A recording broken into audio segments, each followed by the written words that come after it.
सखारबाईंच्या निधनानंतर अर्जुन तात्या पूर्णपणे एकटे पडले. घर मोठं होतं, शेती मोठी होती, पण संसारातली ऊब संपली होती. पत्नीच्या मृत्यूचं दुःख अजून कमी झालं नव्हतं, तोच त्यांच्या आयुष्यात आणखी एक वादळ आलं. त्यांचा लहान भाऊ कामा पाटील मोठ्या भावाशी भांडण करू लागला. एक दिवस गावातील 4 माणसं बोलावून त्यानं सरळ शेतीची वाटणी मागितली.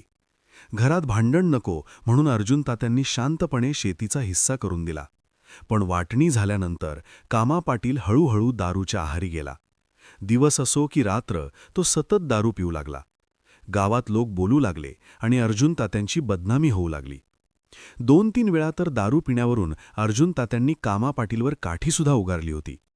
पण त्या अपमानाचा काटा कामा पाटीलच्या मनात खोलवर रुतला होता.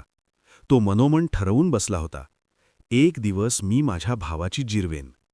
आणि त्या दिवसाची तो शांतपणे वाट पाहू लागला.